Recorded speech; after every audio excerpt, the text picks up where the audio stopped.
Okay.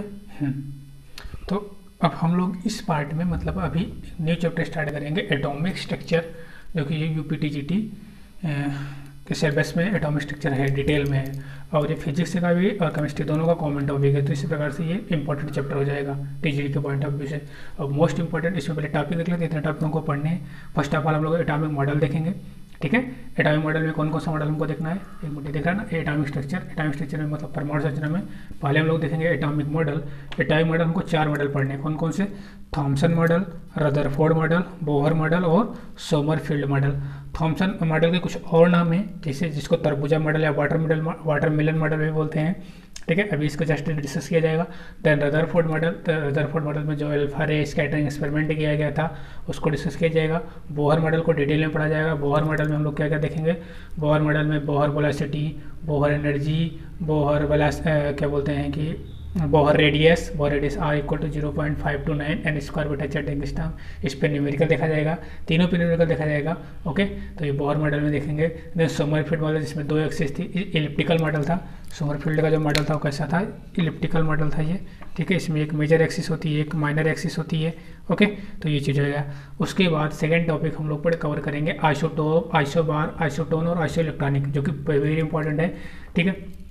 Isotope की definition, इसके example, ऐसे चारों की डिफिनीशन एग्जांपल। जैसे आइसोटोप में आता है protium, deuterium, tritium, okay, 1H1, 1H2, 1H3। इसकी डिफिनीशन क्या है आइसोटोप की, जिसमें ऐसी स्पीशीज जिसके परमाणु क्रमांक मतलब एटॉमिक नंबर समान हो लेकिन परमाणु भार भिन्न भिन्न हो, उससे बोलेंगे आइसोटोप यानी समस्थानिक। और आइसोबार क्या होता है, संभारिक क्या होता है, संभारिक का मतलब होता है ऐसी स्पीशीज, ऐसे एटम जिनके परमाणु भार समान हो लेकिन परमाणु क्रमांक भिन्न भिन्न हो, तो उसको बोलते हैं आइसोबार, ओके। ऐसे आइसोटोन होता है जिसमें न्यूट्रॉन समान हो, आइसो इलेक्ट्रॉन जिसमें इलेक्ट्रॉन समान हो। इन चारों की डिफिनेशन एग्जाम्पल डिटेल में बात होगी। Then electromagnetic wave, EM wave क्या होता है, ईएम वेव जो होता है विद्युत चुंबकीय तरंगे। इसमें कौन कौन सी वेव आती हैं, ठीक है। इस पे 3 बात करेंगे, लैम्डा, एनर्जी और फ्रीक्वेंसी, ठीक। आवृत्ति, तरंगदैर्घ्य और ऊर्जा, इन तीनों का ऑर्डर बनाया जाएगा। जितनी भी इलेक्ट्रोमैग्नेटिक वेव है, कॉस्मिक रे, गामा रे, ठीक है, ultraviolet ray, infrared, visible ray, microwave, radio wave, thermal wave, इन सब की एनर्जी का ऑर्डर, फ्रीक्वेंसी का ऑर्डर, वेवलेंथ का ऑर्डर बनाया जाएगा। और एक क्वेश्चन था टीईटी 2013 का, जस्ट मुझे याद है, क्वेश्चन पूछा था कि निम्नलिखित में से कौन सी रे जो है इलेक्ट्रोमैग्नेटिक वेव नहीं है, विद्युत चुंबकीय तरंग में नहीं आती है। तो अल्फा रे जो होता है, अल्फा जो किरण होती हैं वो विद्युत चुंबकीय तरंग में नहीं आती हैं। तो ठीक है, ये चीज़ ध्यान देना है, ओके। नेक्स्ट टॉपिक हम लोग कवर करेंगे क्या, प्लांक क्वांटम थ्योरी। उसके बाद बोहर मॉडल तो डिटेल में पढ़ना ही पढ़ना है। हाइड्रोजन स्पेक्ट्रम, इसमें क्या देखेंगे हम लोग, हाइड्रोजन स्पेक्ट्रम की जो 6 सीरीज, वैसे 5 सीरीज है, कौन कौन सी, लाइमन है, लाइमन पढ़ेंगे। देन बामर है, लाइमन के बाद है बामर देखेंगे। पास्चन सीरीज देखेंगे। Then Brackett, Pfund, and last में एक हाफमान है, हाफमान सीरीज इन 1 2 3 4 5 6, ठीक है। 5 सीरीज डिटेल में पढ़नी है, ये एक भी पढ़ लिया जाएगा, कुछ है ज़्यादा खास नहीं है। तो ये हाइड्रोजन स्पेक्ट्रम के जितने 6 सीरीज है, इन 6 सीरीज की बात होगी। डे ब्रॉगली कॉन्सेप्ट, इसमें डे ब्रॉगली कॉन्सेप्ट में लैम्डा इक्वल टू होता है h/p, ठीक है। एच जो है प्लांक कांस्टेंट है, पी मोमेंटम है, या h/m, इस पर कुछ न्यूमेरिकल देखा जाएगा और ये फार्मूला देखा जाएगा। Heisenberg uncertainty principle, delta x into delta p greater than या इक्वल टू h/4π, इस पर न्यूमेरिकल किया जाएगा, उसको देखा जाएगा कैसे आया है। देन क्वांटम नंबर 4 टाइप के होते हैं। कौन कौन से क्वांटम नंबर हमको पढ़ने हैं, प्रिंसिपल क्वांटम नंबर जिसको एल से डिनोट करते हैं, एजीमुथल क्वांटम नंबर एल से डिनोट करते हैं जिसको, ठीक है, प्रिंसिपल, एजीमुथल। उसके बाद magnetic quantum number small m, और लास्ट है स्पिन क्वांटम नंबर ये। इन चारों को डिटेल में देखेंगे और इस पर न्यूमेरिकल किया जाएगा। फिर लास्ट जो टॉपिक है एटॉमिक परमाणु संरचना का, वो है फिलिंग ऑफ इलेक्ट्रॉन। इसमें कुछ रूल हैं इलेक्ट्रॉन को फिल करने के, जैसे हून रूल है, पॉली-चुर्सलू प्रिंसिपल है, अबाउ रूल है और n+cell रूल है। तो 4 रूल देखेंगे कैसे इलेक्ट्रॉन की ऑर्बिटल में फिलिंग की जाती है। तो इतने टॉपिक हमको परमाणु संरचना में डिटेल में डिस्कस करने रहेंगे। तो आप कहीं से भी क्वेश्चन करें, चाहे टीजीटी का करें चाहे पीजीटी का करें, क्वेश्चन इजीली हो जाएगा। बट हाँ, टॉपिक होने के बाद जो टॉपिक हो जाए उस टॉपिक का क्वेश्चन उठा के आप सॉल्व कर सकते हैं, ओके। तो स्टार्ट करते हैं हम लोग एटॉमिक मॉडल। अच्छा, ओके। तो अगर आपसे पूछा जाए व्हाट इज द एटम, तो आप यही बताओगे मैक्सिमम लोग कि वो एटम क्या होता है। एटम के पास एक न्यूक्लियस होता है सेंटर में, न्यूक्लियस में प्रोटॉन और न्यूट्रॉन होता है। प्रोटॉन पे पॉजिटिव चार्ज, न्यूट्रॉन पे कोई चार्ज नहीं होता है। उसके सराउंडिंग में इलेक्ट्रॉन ये क्या करते रहते हैं, सराउंडिंग में इलेक्ट्रॉन घूमते रहते हैं। बट ये अभी एटम की बेसिक डेफिनेशन ये नहीं है। ओके, एटम के बारे में सब first of all John Dalton ने बात किया था। ये तो बीच में आ जाएगा जब हम लोग मॉडल की बात करेंगे, वहाँ पे एक मॉडल है एटम का। ओके, बेसिक से स्टार्ट करेंगे तो व्हाट इज द एटम। तो एटम क्या है, अगर मैं यहाँ पे लिखूँ, आई होप दिख रहा हो। ओके, तो what is the atom, what is the atom. तो एटम क्या है, ग्रीक वर्ड से बना। एटम एक ग्रीक वर्ड है फर्स्ट ऑफ ऑल, तो ये याद रखना, एटम एक ग्रीक वर्ड है।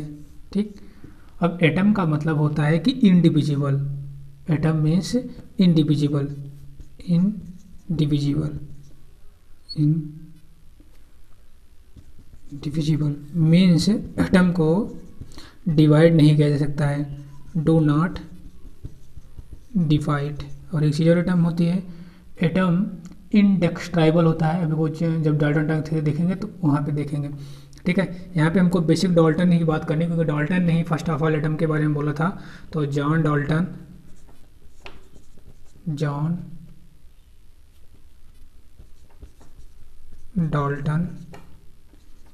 गिव द एटॉमिक थ्योरी, और इस थ्योरी को बोला गया था Dalton atomic theory, DAT, Dalton atomic theory.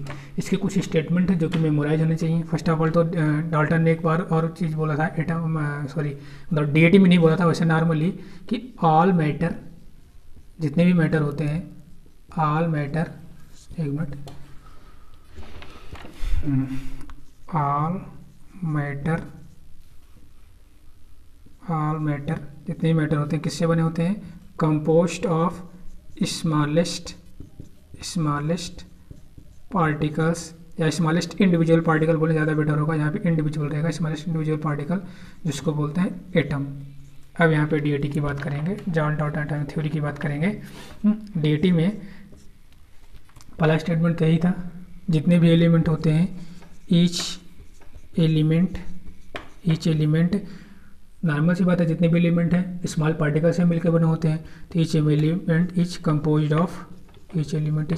Of smallest particle called atom. तो जितने भी एटम होते हैं वो स्मॉलेस्ट पार्टिकल से मिलकर बने होते हैं, या जितने भी एलिमेंट होते हैं वो स्मॉलेस्ट पार्टिकल से मिलकर बने होते हैं, जिसको बोलते हैं एटम बोलते हैं। सेकेंड, एटम आर इंडेस्ट्राइबल,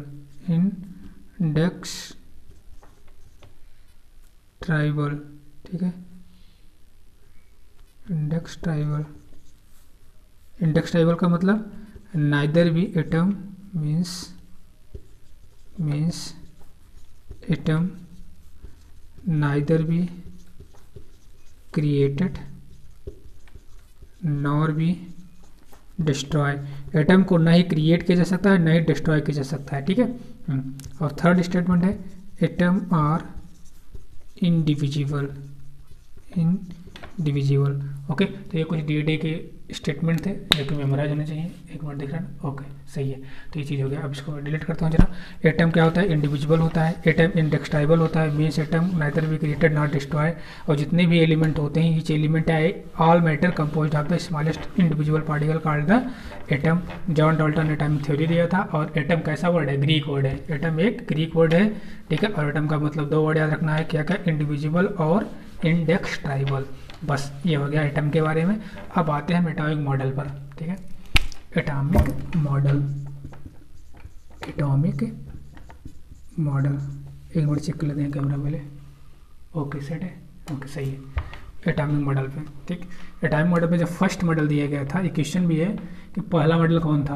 पहला मॉडल जो था वो थॉमसन का मॉडल था, जिसको बोला जाता है थॉमसन मॉडल ऑफ एटम। तो पहला मॉडल जो एटॉमिक परमाणु का मॉडल दिया गया था, वो दिया गया था थॉमसन के द्वारा। इसको बोला जाता है थॉमसन मॉडल ऑफ एटम। दिया कब गया था, 1904 में। सन इम्पॉर्टेंट नहीं है, बट हाँ पता होना चाहिए। ओके, इसका और नाम है थॉमसन मॉडल ऑफ एटम को ही बोलते हैं क्या, ब्लैक से लिखते हैं, इसको बोलते हैं वाटरमेलन मॉडल। इसी का नाम है तरबूजा मॉडल या वाटरमेलन मॉडल, तरबूजा मॉडल, या इसी को एक और नाम से जानते हैं plum pudding model, plum pudding model, plum pudding model, या इसी का एक नाम और है, 4 तो नाम ही हो गए इसके, resin pudding model, resin pudding model, resin pudding model, resin pudding model. ये 4 नाम इसके हो गए थॉमसन मॉडल के। ये चारों नाम मेमोराइज होने चाहिए। अब इसमें क्या बोला था, कुछ नहीं बोला गया था। जो तरबूजा होता है, तरबूजा में जो लाल लाल जो होते हैं मतलब रेड कलर के जो फ्रूट होते हैं वो होता है उनका मतलब थॉमसन के अकॉर्डिंग वो पॉजिटिव चार्ज है। उसमें जो ब्लैक ब्लैक सीड होते हैं वो इलेक्ट्रॉन है जो कि यूनिफॉर्मली, लेस यूनिफॉर्मली या मोर यूनिफॉर्मली उसमें डिस्ट्रीब्यूटेड होते हैं। ऐसा थॉमसन का मॉडल था, ऐसा थॉमसन ने बोला था मतलब अपने मॉडल में। इस वाटरमेलन मॉडल में क्या था, जैसे तरबूजा है, तरबूजा में जो ब्लैक ब्लैक के सीड थे उनको उन्होंने बोला था ये इलेक्ट्रॉन है जो कि यूनिफॉर्मली डिस्ट्रीब्यूटेड है, ठीक है, मोर और लेस यूनिफॉर्मली डिस्ट्रीब्यूटेड है। और उस पर जो रेड कलर का फ्रूट है वो पॉजिटिव चार्ज है जो कि यूनिफॉर्मली डिस्ट्रीब्यूटेड। ये रेड कलर का जो फ्रूट रहा है उसमें ये समझ लो वो क्या था, पॉजिटिव चार्ज है वो। ओके, तो ये जो हो गया इलेक्ट्रॉन हो गया, और यहाँ पे जो ओके, और ये क्या हो गया positive charge, sphere of positive charge हो गया ये। और इसमें जो सीड है ब्लैक ब्लैक वो इलेक्ट्रॉन हो गए। तो यही बस था वाटरमेलन मॉडल या थॉमसन मॉडल। तो इसमें हम लिखें, आई होप कि दिखेगा, okay, Thompson model, Thompson model proposed, क्या प्रपोज किया था थॉमसन मॉडल ने, एटम, जो एटम होता है उसमें 2 चीज़ होती हैं। एक तो एटम जो होता है कंसिस्ट होता है uniform sphere of the positive charge, ठीक है, एक तो पॉजिटिव चार्ज से जो कि कंसिस्ट होता है कहाँ, यूनिफॉर्म स्फीयर, पूरे यूनिफॉर्म स्फीयर में पॉजिटिव चार्ज होता है, यूनिफॉर्म स्फीयर में पॉजिटिव चार्ज होता है। और ठीक है, इसमें इलेक्ट्रॉन डिस्ट्रीब्यूटेड होते हैं, मोर और electron are distributed, electron are distributed. Okay, simple सा ही है कि तरबूजा आप देखो, उसको तोड़ो या काटो तो उसमें जो ब्लैक सीड है वो इलेक्ट्रॉन है, और उसमें जो रेड कलर का फ्रूट है वो यूनिफॉर्म स्फीयर यानी यूनिफॉर्म स्फीयर पॉजिटिव चार्ज है, बस। ओके, तो इतना इनका मतलब वाटरमेलन मॉडल या थॉमसन मॉडल इतना इनका बोलना था बस, उसके अलावा ये कुछ नहीं है। आगे इनका ड्रॉबैक देखते हैं जरा सा, ये मेमोराइज हो गया ना, क्या है, पहले तो 4 नाम याद होने चाहिए। क्या क्या नाम था थॉमसन मॉडल का, और क्या नाम है, वाटरमेलन मॉडल यानी तरबूजा मॉडल, प्लम पुडिंग मॉडल और रेजिन पुडिंग मॉडल। उसके बाद इसमें बोला गया था थॉमसन मॉडल में atom consist of uniformly positive charge sphere and electron are distributed more or less uniformly. तो ये चीज़ हो गया। क्या इनका स्टेटमेंट था ये नहीं पूछेगा, हाँ पहला मॉडल किसने दिया था एटॉमिक मॉडल, ये पूछता है थॉमसन ने दिया था। इसका दूसरा नाम क्या है, रेजिन पुडिंग मॉडल है इसका नाम, तो ये हो गया, इसका नाम रेजिन पुडिंग मॉडल हो गया। और क्या नाम है इसका, प्लम पुडिंग मॉडल है या वाटरमेलन मॉडल है, थॉमसन मॉडल इसको बोलते हैं। तो ये हो गया एटॉमिक। इसका ड्रॉबैक भी कुछ है, ओके। तो इसका ड्रॉबैक देख लेते हैं जरा, क्या ड्रॉबैक है। तो इसका ड्रॉबैक देखते हैं जरा, drawback of Thompson model. Thompson model का ड्रॉबैक क्या था, इनका तो पहला ये मेन ड्रॉबैक यही है कि इन्होंने ये नहीं एक्सप्लेन कर पाया कि स्टेबिलिटी ऑफ एटम को एक्सप्लेन नहीं कर पाया। जो थॉमसन मॉडल था ये वाला मॉडल क्या नहीं एक्सप्लेन कर पाया, इट कुड नॉट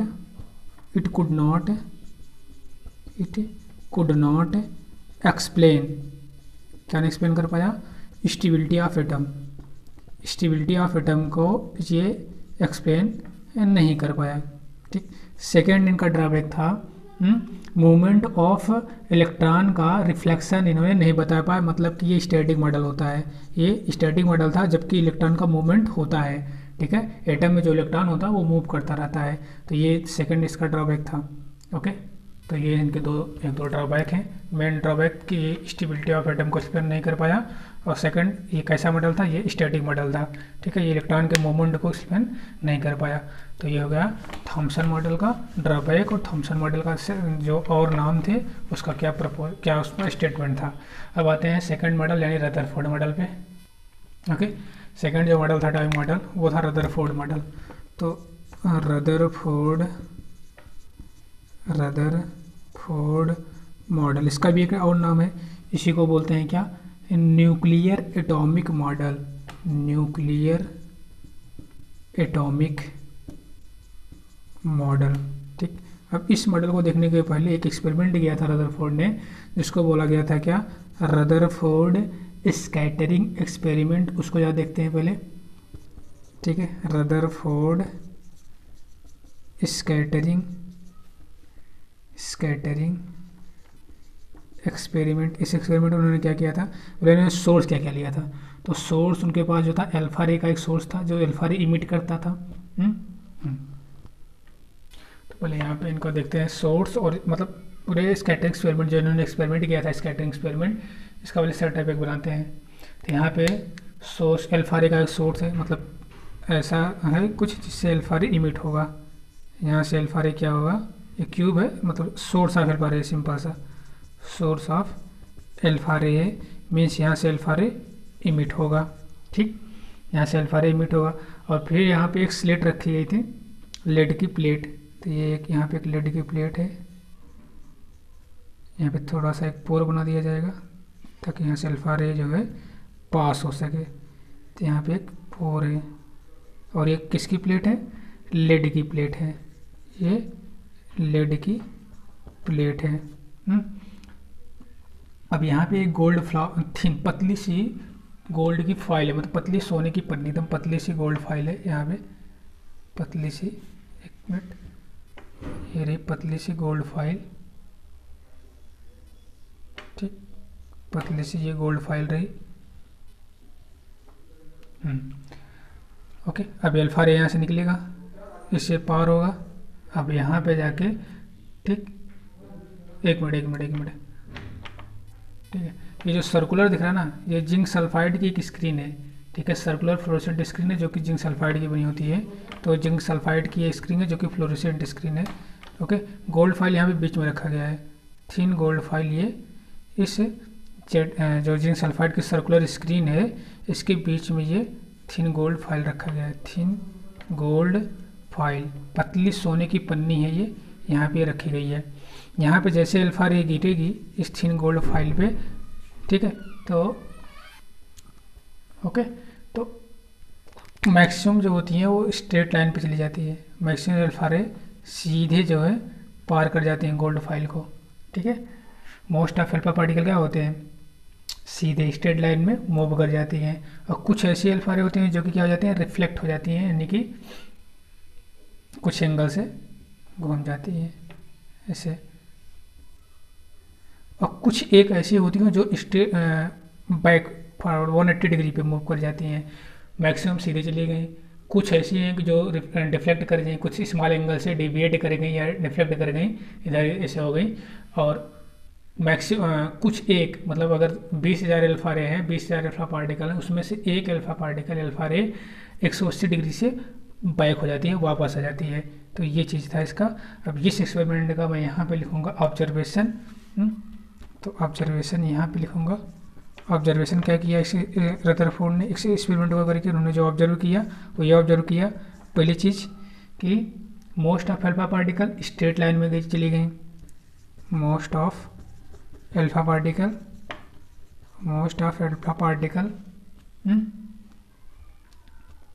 कैसे गई, most of alpha particle move straight line, मतलब सीधे पार हो गए, 99% बोल सकते हैं। सेकेंड इनका कंक्लूजन था एक्सपेरिमेंट का, फ्यू ऑफ अल्फा पार्टिकल जो है स्मॉल एंगल से डिफ्लेक्ट हो गई, few of alpha particle deflect with small angle.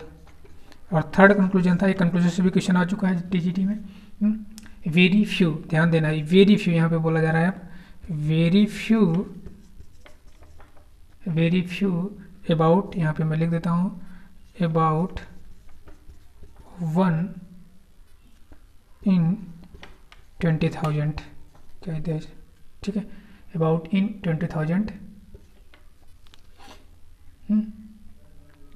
Deflect back, ठीक, okay, deflect back into 180 degree. मतलब 20,000 में से एक अल्फा पार्टिकल ऐसी थी, वेरी फ्यू, यहाँ पूरा लिखते हैं, वेरी फ्यू अल्फा पार्टिकल, मतलब 20,000 में से एक अल्फा पार्टिकल 180 डिग्री से वापस आ जाती हैं। पूछा था कि टीजीटी में कि which are the following correct statement for the Rutherford scattering experiment. ये तीनों स्टेटमेंट दिया था, ठीक है, कि most of the alpha particle जो है स्ट्रेट लाइन जाती हैं, या most of the alpha particle small angle से डेविएट हो जाती हैं, फ्यू अल्फा पार्टिकल 180 डिग्री से बैक हो जाती हैं। तो आपको ध्यान देना, फ्यू अल्फा पार्टिकल नहीं, वेरी फ्यू। वेरी फ्यू का मतलब 20,000 में से सिर्फ एक अल्फा पार्टिकल ऐसा होता है जो 180 डिग्री से वापस आता है। बाकी फ्यू अल्फा पार्टिकल अगर लगा रहा है, मतलब कुछ अल्फा पार्टिकल ऐसे होते हैं जो डिफ्लेक्ट होते हैं स्मॉल एंगल से। स्मॉल एंगल का मतलब सीधे नहीं जाएंगे, थोड़े से डेविएट हो जाएंगे, थोड़े थोड़े एंगल से। और मोस्ट ऑफ द कैसे जाते हैं, मोस्ट ऑफ तो स्ट्रेट लाइन पे चले जाते हैं, मतलब सीधे पार कर जाएंगे। ये मोस्ट ऑफ अल्फा पार्टिकल का हो गया, मोस्ट अल्फा ऐसे जाएंगे, फ्यू अल्फा स्मॉल एंगल से डेविएट होंगे, और वेरी फ्यू मतलब 20,000 में से सिर्फ एक ही 180 डिग्री से, ऐसे 180 डिग्री से ये बैक हो रहे हैं। तो ये चीज़ कंक्लूजन ध्यान देना है इनका, सॉरी ऑब्जर्वेशन ध्यान देना है। एक्सपेरिमेंट का ऑब्जर्वेशन क्या था, ठीक है, ऑब्जर्वेशन के तीनों स्टेटमेंट पे क्वेश्चन आ चुका है। अब इसका कंक्लूजन देखते हैं एक्सपेरिमेंट का, सॉरी ऑब्जर्वेशन हो चुका ना, ऑब्जर्वेशन के बाद, हाँ कंक्लूजन, ऑब्जर्वेशन के बाद एक्सपेरिमेंट का कंक्लूजन क्या आएगा, कंक्लूजन देखते हैं। इसको मिटाते हैं, ओके, तो इसको मिटाते हैं पहले, फिर से एक बार फिर से देख लेते हैं, मिटाते हैं। रदरफोर्ड स्कैटरिंग एक्सपेरिमेंट जो किया गया था, उसमें क्या लिया गया था, एक अल्फा रे सोर्स लिया गया था, वहाँ से अल्फा रे निकली, बीटा लेड प्लेट लगी थी, अल्फा रे गई कहाँ पे, थिन गोल्ड फाइल पे, वहाँ पे जब गिरी वहाँ से कुछ नहीं, मतलब मोस्ट ऑफ अल्फा पार्टिकल तो स्ट्रेट लाइन चली गई गोल्ड फाइल को पार करते हुए, उसमें से few alpha particle small angle से डेविएट हो गई, और वेरी फ्यू अल्फा पार्टिकल जो है 180 डिग्री से बैक हो गई। ये था रदरफोर्ड स्कैटरिंग एक्सपेरिमेंट का ऑब्जर्वेशन, ओके। ये जो ऑब्जर्वेशन है, most of alpha particle straight line में गई, few alpha particle small angle से डेविएट हो गई, वेरी फ्यू अल्फा पार्टिकल जो है 180 डिग्री से बैक हो गई। तो ये था। अब आते हैं इनके रदरफोर्ड स्कैटरिंग एक्सपेरिमेंट के किसमें, कंक्लूजन पे। वो तो ऑब्जर्वेशन था, अब कंक्लूजन पे आते हैं, ओके। तो कंक्लूजन इनका क्या था, ठीक है, तो एक्सपेरिमेंट का जो कंक्लूजन निकला, ऑब्जर्वेशन तो हो गया, कंक्लूजन जरा देख लेते हैं। कंक्लूजन ये था रदरफोर्ड स्कैटरिंग एक्सपेरिमेंट का। पहला कंक्लूजन ये था कि मोस्ट ऑफ द स्पेस जो होता है एटम का, मोस्ट ऑफ स्पेस जो एटम में होता है वो कैसा होता है, इम्पटी होता है। इम्पटी है तभी तो स्ट्रेट लाइन में जा रही है ना। Most of the space in atom और इम्पटी, ठीक, तभी क्या हो रहा है कि most of the alpha particle, empty है तभी most of the alpha particle straight line में जा रहे थे। मोस्ट ऑफ अल्फा पार्टिकल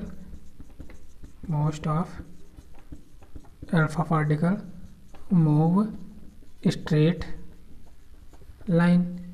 तो मोस्ट ऑफ स्पेस जो एटम का होता है वो कैसा होता है, इम्पटी होता है, ओके। सेकंड कंक्लूजन क्या था, फ्यू पॉजिटिव, चूँकि अल्फा पे कैसा चार्ज होता है, पॉजिटिव चार्ज अल्फा पार्टिकल होता है ना, तो few positive charge alpha particle क्या हो रहा था, डिफ्लेक्ट भी हो रहा था, ठीक है, डिफ्लेक्ट भी हो रहा था। इसका मतलब एटम के पास, ठीक है, कुछ ऐसा है जो इसको डिफ्लेक्ट कर रहा है, रिपल्सन कर रहा है, ठीक है, रिपेल कर रहा है। तो पॉजिटिव चार्ज एटम के पास है, but atom have positive charge, जैसा थॉमसन बोल रहे थे कि यूनिफॉर्मली डिस्ट्रीब्यूटेड है positive charge through out the atom, तो ऐसा नहीं है। अगर ऐसा होता, few positive charge alpha particle ना डिफ्लेक्ट हो गए, टोटल के टोटल अल्फा पार्टिकल क्या होते हैं, डिफ्लेक्ट होते हैं। बट फ्यू ही है, एटम के पास तो है पॉजिटिव चार्ज, लेकिन फ्यू पॉजिटिव चार्ज हैं, ठीक है। तो तभी कुछ पॉजिटिव चार्ज जो है पॉजिटिव चार्ज अल्फा पार्टिकल क्या हो रहे हैं, स्मॉल एंगल से डिफ्लेक्ट हो रहे हैं। ये चीज़ हो गया। थर्ड कंक्लूजन था इनका कि जो एटम की साइज होती है और जो न्यूक्लियस की साइज होती है, न्यूक्लियस की साइज, तो यहाँ पे डाटा लिख देते हैं, न्यूक्लियस की साइज याद होना चाहिए। न्यूक्लियस की जो साइज होती है वो 10⁻⁻15 मीटर होती है, और जो एटम की साइज होती है, एटम की साइज होती है वो कितनी होती है मीटर में, 10⁻10 मीटर होती है। तो एटम की साइज बड़ी है और न्यूक्लियस की साइज छोटी है, ठीक है। तो ये चीज़ इनका कंक्लूजन था।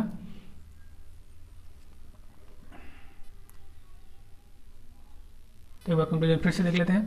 कंक्लूजन का था, पहला कंक्लूजन कि मोस्ट ऑफ स्पेस जो एटम का होता है वो इम्पटी होता है। इम्पटी होता है मतलब तभी तो मोस्ट ऑफ अल्फा पार्टिकल क्या हो रहे थे, स्ट्रेट लाइन में मूव कर रहे थे।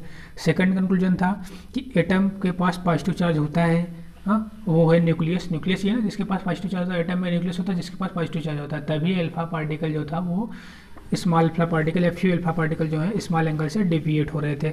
और थर्ड कंक्लूजन था जो न्यूक्लियस की साइज होती है वो 10⁻15 होती है, और जबकि एटम की साइज 10⁻10 मीटर होती है, यानी एटम की साइज बड़ी है और न्यूक्लियस की साइज छोटी है। तो ये चीज़ हो गई। अब इस कंक्लूजन के बेसिस पर, इस कंक्लूजन ऑब्जर्वेशन के बेसिस पे रदरफोर्ड ने मॉडल जो दिया था, nuclear model of atom, okay उसको, तो इस कंक्लूजन के बेसिस पे क्या दिया गया था, न्यूक्लियर मॉडल ऑफ एटम या रदरफोर्ड मॉडल ऑफ एटम। तो इसमें क्या बोला गया था, ओके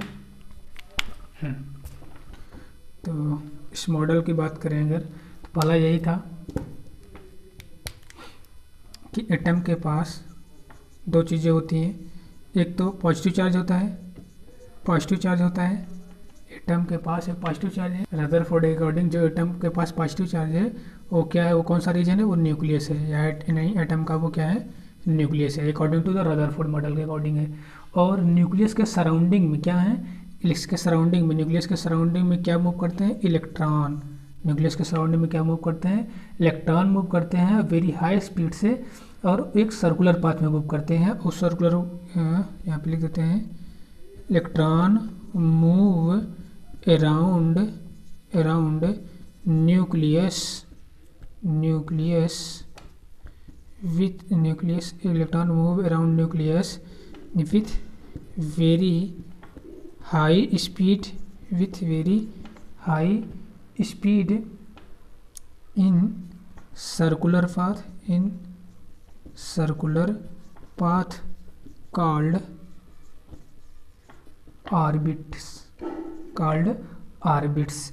और जो इलेक्ट्रॉन और न्यूक्लियस के बीच में जो एक फोर्स होता है, इन दोनों को जो बांधे रखता है जो फोर्स, इस फोर्स को बोला था रदरफोर्ड ने इलेक्ट्रोस्टैटिक फोर्स। ज़्यादा क्लियर हो जाएगा फिगर से। जैसे रदरफोर्ड का मॉडल ये था कि मान लीजिए एटम है, एटम के सेंटर में यहाँ पे न्यूक्लियस है जिसके पास एक पॉजिटिव चार्ज है, तो न्यूट्रॉन भी जो कि न्यूट्रल है। उसके बाद इसके सर्कुलर पाथ में न्यूक्लियस के सराउंडिंग में इलेक्ट्रॉन मूव करते हैं, और इलेक्ट्रॉन पर नेगेटिव चार्ज होता है, तो इलेक्ट्रॉन और ये जो पॉजिटिव चार्ज है इसके बीच में जो फोर्स होता है एक दूसरे से बंधे होते हैं इलेक्ट्रोस्टैटिक फोर्स के द्वारा। जो हम लोग बोलते हैं कि एटम के सेंटर में न्यूक्लियस है, न्यूक्लियस में एक प्रोटॉन और एक न्यूट्रॉन है, उसके सराउंडिंग इलेक्ट्रॉन। ये किसका मॉडल था, रदरफोर्ड का मॉडल था, इन्होंने रदरफोर्ड के द्वारा ये बोला गया था। ओके, तो चलिए ये चीज़ हो गया है, रदरफोर्ड का भी हो गया, लेकिन इनका भी क्या है, कुछ चीज़ें और डाटा इनका देख लेते हैं। अब इनका भी ड्रॉबैक देख लेते हैं रदरफोर्ड मॉडल का। इनका अगर ड्रॉबैक देखें हम रदरफोर्ड मॉडल का, तो इनका भी वही मॉडल रदरफोर्ड ने भी एक्सप्लेन नहीं कर पाया स्टेबिलिटी ऑफ एटम को। तो ड्रॉबैक क्या था, रदरफोर्ड मॉडल का ड्रॉबैक यही था, could not explain stability of atom. इन्होंने भी एटम की स्टेबिलिटी को एक्सप्लेनेशन नहीं दे पाया, इनका भी मॉडल फेल हो गया एटम को स्टेबिलिटी को एक्सप्लेन करने में, ठीक है। तो ये चीज़ इनका यहाँ पे फेल हो जाता है। चलिए कुछ चीज़ें जो फंडामेंटल चीज़ें छूट गई थी वही पूछता है एक्चुअली 9th-10th में, मतलब बेसिक चीज़ें हैं, आपको पता भी होगा सबको, ये वो भी लिख देते हैं यहाँ पे। एटॉमिक कुछ बेसिक चीज़ें हैं यहाँ पे, एटॉमिक स्ट्रक्चर में डी डाल्टन थ्योरी की बात हो गई। इसमें जैसे एटम का जो फंडामेंटल पार्टिकल होता है, एटम के पास जो फंडामेंटल पार्टिकल होते हैं वो कौन कौन से होते हैं? फंडामेंटल पार्टिकल या इसी को बोलते हैं सब एटॉमिक पार्टिकल, ठीक है। सब एटॉमिक पार्टिकल इसी को बोलते हैं। वो कौन कौन से होते हैं? 3 होते हैं, इलेक्ट्रॉन, प्रोटॉन और न्यूट्रॉन, ठीक है। अभी हमने देख भी लिया न्यूक्लियस के पास क्या है, अगर एक एटम है तो न्यूक्लियस के पास प्रोटॉन और न्यूट्रॉन है, इसके सराउंडिंग में सर्कुलर पाथ में इलेक्ट्रॉन मूव करता रहता है। ये फंडामेंटल पार्टिकल। तो इलेक्ट्रॉन की डिस्कवरी अगर पूछता है तो इलेक्ट्रॉन की डिस्कवरी किसने किया था? थॉमसन ने किया था। किसने? थॉमसन ने। और प्रोटॉन की? रदरफोर्ड ने। किसी किसी में बुक में गोल्डस्टीन भी दिया है, बट रदरफोर्ड ने किया था, रदरफोर्ड ने किया था। और न्यूट्रॉन की खोज किसने किया था? चैडविक ने, चैडविक ने किया था। तो इसके लिए ट्रिक है ईटा पर नाचे, ये सबको पता भी होगा, ईटा पर नाचे, यहाँ से आप लोग याद भी पूछा है तो इसलिए। अब इस पर चार्ज क्या होता है, किसका चार्ज ज़्यादा होता है, और इसका ऑर्डर पूछ सकता है, चार्ज और मास दोनों का। तो यहाँ पे ये इंपॉर्टेंट हो जाएगा ज़रा सा, ये तो बेसिक चीज़ थी। यहाँ पे मैं एक चार्ट बनाऊँगा। तो यहाँ पे मैं एक चार्ज बनाता हूँ फंडामेंटल पार्टिकल का। फिर से लिखता हूँ फंडामेंटल पार्टिकल, फंडामेंटल पार्टिकल। यहाँ पे लिखूँगा इसका नेम, यहाँ पे सिंबल, इसके बाद इसका चार्ज यहाँ पे लिखूँगा क्यों, मैं पूरा लिखता हूँ चार्ज, चार्ज लिखूँगा यहाँ पे। चलिए यहाँ पे मास लिखेंगे, ठीक। उसके बाद मास किस में लिखेंगे, लेकिन केजी में, एम में भी होता है मास, तो ठीक है यहाँ पे एम इतना ही लिखते हैं, सिंबल चार्ज, ओके। पहले तो नेम इलेक्ट्रॉन, ओके दिख रहा है, इलेक्ट्रॉन, इलेक्ट्रॉन का सिंबल होता है ई। देन प्रोटॉन, प्रोटॉन का सिंबल होता है पी। न्यूट्रॉन, इसका सिंबल होता है एन, इसको ऐसे डिनोट करते हैं। इलेक्ट्रॉन पे चार्ज होता है माइनस में 1.6 × 10⁻19 कूलाम, माइनस में 1.6 × 10⁻19 कूलाम, ठीक है। इसका होता है पॉजिटिव में 1.6 × 10⁻19 कूलाम। लगभग दोनों का चार्ज देखो बराबर है, इसका बस साइन का अंतर है, इलेक्ट्रॉन पे नेगेटिव है, प्रोटॉन पे पॉजिटिव है, इस पर कोई चार्ज नहीं होता है, ये न्यूट्रल होता है। अब मास अगर इसका देखें केजी में, तो इलेक्ट्रॉन का मास होता है 9.1 × 10⁻31 किलोग्राम, जबकि प्रोटॉन का मास होता है 1.67 × 10⁻27 किलोग्राम, और न्यूट्रॉन का मास होता है 1.67 × 10⁻27 किलोग्राम। बट यहाँ पे गलती हो जाएगी, कब गलती होगी मैं बताता हूँ अभी। अगर इतना याद रखोगे तो गलती हो जाएगी, जब पूछेगा ऑर्डर ऑफ मास, बताइए किस मतलब correct order of mass, option दे देगा A mass of electron, then mass of proton, then mass of neutron, दे देगा mass of neutron, mass of क्या proton, then mass of electron. तो ऐसा अगर ऑप्शन देगा तो गड़बड़ हो जाएगा। तो ऐसे करने के लिए इसको थोड़ा सा ज़्यादा मोर करेक्ट याद करते हैं, ठीक है। मेरा मिटाने वाला कहाँ गया, इसको ज़्यादा करेक्ट याद करते हैं, ठीक है। तो इसको ज़रा से और एक डिजिट बढ़ाते हैं। तो इसका एग्जैक्ट जो मसला 1.676262 × 10⁻27 kg होता है, और इसका जो होता है न्यूट्रॉन का 1.67493 × 10⁻27 होता है। अब क्लियर कट पता चल रहा होगा, न्यूट्रॉन का मास थोड़ा सा ज़्यादा है प्रोटॉन के, और सबसे कम मास इलेक्ट्रॉन का है। तो ऑर्डर क्या बनेगा, ऑर्डर ऑफ मास, जो मास का ऑर्डर बनेगा, सबसे ज़्यादा किसका मास है, सबसे ज़्यादा मास है न्यूट्रॉन का, उसके बाद मास ऑफ प्रोटॉन है, सबसे कम मास कितना है इलेक्ट्रॉन का, मास ऑफ इलेक्ट्रॉन है। ये हो जाएगा इसका ऑर्डर, ठीक है। तो यह ध्यान देना है। और अगर चार्ज पूछे तो चार्ज तो मैंने ये बता दिया, इतना इतना इतना चार्ज है, ठीक है। तो जट सिंपल ऐसा ये हो गया। डिस्कवरी पता ही है, ईटा पर नाचे, चार्ज भी पता हो गया, सिंबल भी पता हो गया, और मास का ऑर्डर भी पता हो गया। तो इसमें इतना ही करते हैं। अब नेक्स्ट टॉपिक पे हम लोग बात करेंगे आइसोटोन, आइसोटोप, आइसोबार और आइसो न्यूट्रॉन पे। हाँ, इसका कुछ क्वेश्चन देख लेते हैं, एक मिनट। ये क्वेश्चन है, ठीक है। पहला परमाणु बल किसने दिया था, तो थॉमसन ने दिया था, सिंपल सा है, ओके। अब कुछ और पॉइंट डिस्कस करेंगे।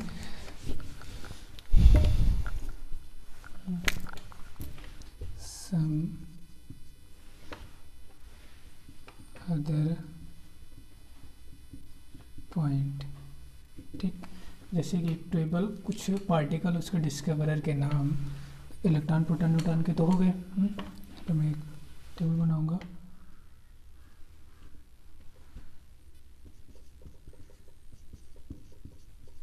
डिस्कवरी डिस्कवर्ड बाय, ठीक है। तो यहाँ इलेक्ट्रॉन की डिस्कवरी किसके द्वारा डिस्कवर्ड हुआ था? इलेक्ट्रॉन थॉमसन के द्वारा, जे थॉमसन के द्वारा। दूसरा प्रोटॉन, तो किसी बुक में तो रदरफोर्ड होता है, किसी बुक में सॉरी चैडविक नहीं, गोल्डस्टीन होता है।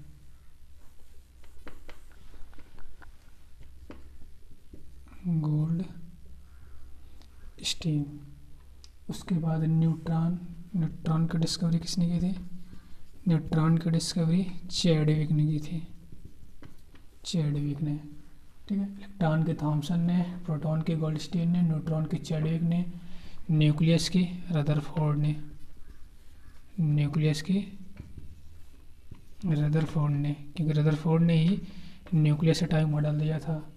एटम की डाल्टन ने, डाल्टन एटॉमिक थ्योरी डाल्टन ने ही दिया था, एटम की डाल्टन ने। उसके बाद एक कैथोड रे होती है, इस पर थोड़ा सा बात करनी है अभी।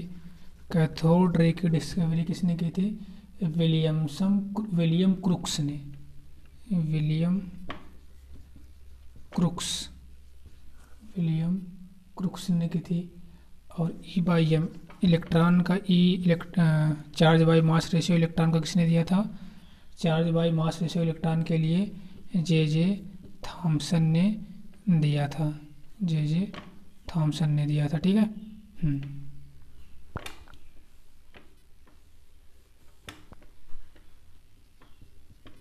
जे थॉमसन ने दिया था।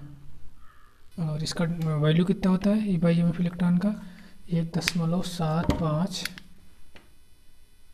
1.758820 गुणे 10⁻11 कूलम्ब पर केजी। ये ई बाई एम किसका है? इलेक्ट्रॉन का ई बाई एम का मान है 10⁻11 है, ठीक है।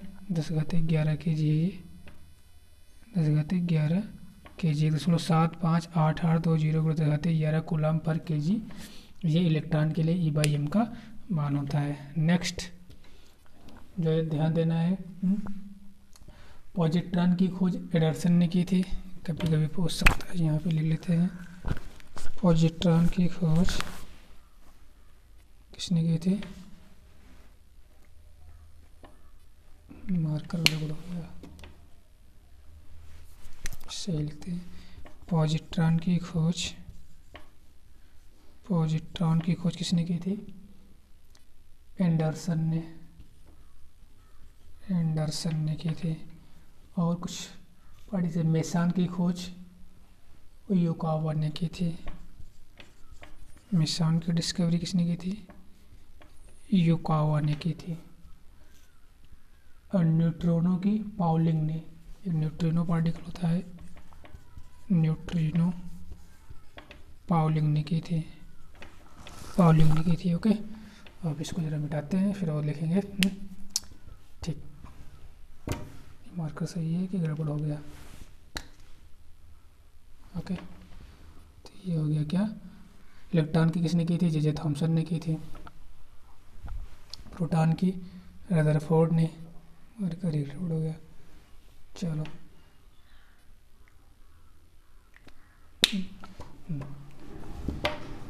इसको मिटाते हैं। इलेक्ट्रॉन की डिस्कवरी जे थॉमसन ने, प्रोटॉन की रदरफोर्ड या गोल्डस्टीन किसी बुक में, न्यूट्रॉन की चैडविक ने, न्यूक्लियस की किसने की थी? न्यूक्लियस की रदरफोर्ड ने की थी। एटम की जॉन डाल्टन ने की थी, डाल्टन एटॉमिक थ्योरी में इन्होंने दिया था। उसके बाद कैथोड रे की डिस्कवरी क्रुक्स ने किया था, विलियम क्रुक्स पूरा नाम है। ई बाई एम इलेक्ट्रॉन का क्या होता है? 1.758820 गुणे 10⁻11 कूलम्ब पर केजी होता है। और ई बाई एम जो है इलेक्ट्रॉन का किसने दिया था? जे थॉमसन ने दिया था। इधर पॉजिट्रॉन की खोज एंडरसन ने की थी और मेसान की युकावा ने और न्यूट्रिनो की पाउलिंग ने की थी। तो ये चीज़ हो गया। अभी और कुछ है, इसको भी मेमोराइज करना है, जरा सा कंटिन्यू लिखते हैं। एंटी प्रोटॉन की सैगरे ने की थी। एंटी प्रोटॉन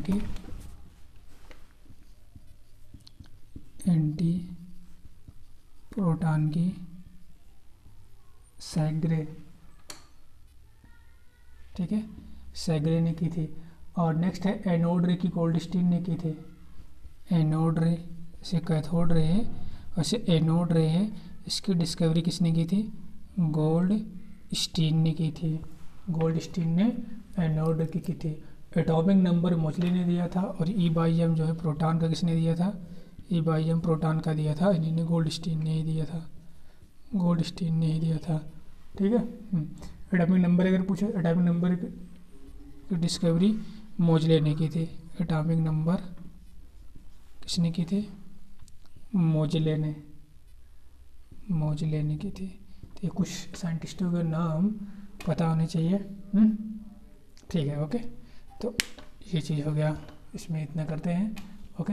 आगे क्या करना है नेक्स्ट टॉपिक में? Isotope, isobar, isotone, isoelectronic analysis किया जाएगा, उसका कुछ न्यूमेरिकल, ओके। Thank you.